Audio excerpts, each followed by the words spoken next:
zay ny mitondrantsika makany amin'ny lafim-baovao manasongadina ny toe-karena ny farana androany ny iraka izay nitanterahany tahirim-bola iraisam-pirenena teto Madagasikara.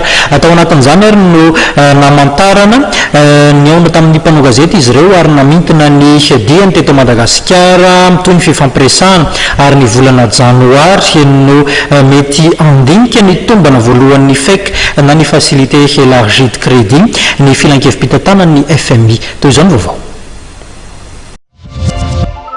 Raha nandrasany maro ny fanambarany delegasion'ny tahirim-bola iraisam-pirenena nanatanteraka iraka teto amintsika nanomboka ny 5 martsa lasa teo dia fantatra androany fa mbola itony dinika.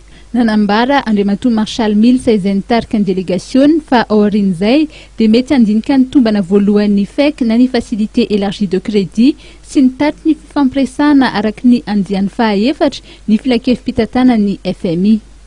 On compte continuer les discussions qui n'ont pas tout à fait terminé et on compte maintenir les délais prévus au début du programme pour avoir le conseil d'administration au mois de juin. Numariany ministry ny teti-bola sy ny fitantanam-bola nandrisy ny fiorana tamin'ny mpanao gazety fa teboka telo no andrasana antotan-kevitra misimisy kokoa. Teboka voalohany amin'izay zany dia ny mahakasika indrindra ny voka-dratsy nateraka ty cyclone ity.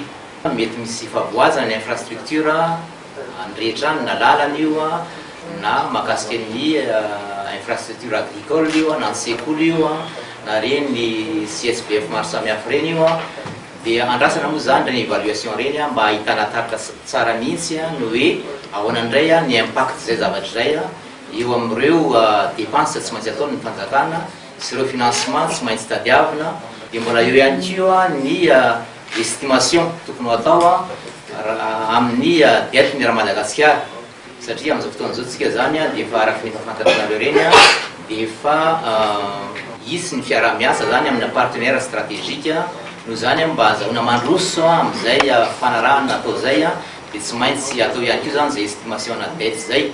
Dia ny JIRAMA moa araka voalaza teo ihany koa dia mbola misy ihany koa ny complément d'information angatana anatin'izay indrindra mahakasika an'ireo mesure zany zay tsy maintsy horaisiny JIRAMA ahafahana mampiena koa zany indrindra mba analifahana hatrany foana ireo transfert tokony atao amin'ny JIRAMA. Dia zay no nahatonga zany teny be hoe mbola misy an'izay information zay ilaina ahafahana mandroso amin'le mbola mitoy zany discussion tena maro. Amin'ny 7 aprily izay anatanterana ny réunion de printemps no fotoana ahafahana manohy ny fifampiresahana raha nivoalaza ny ministry ny teti-bola sy ny fitantanam-bola hatrany. Nanotrona azy nandrisy ny fionana tamin'ny mpanao gazety androany ny filohan'ny filan-kevim-pitantanany Madagasikara sy ny gouverneur ny Banque FOIB.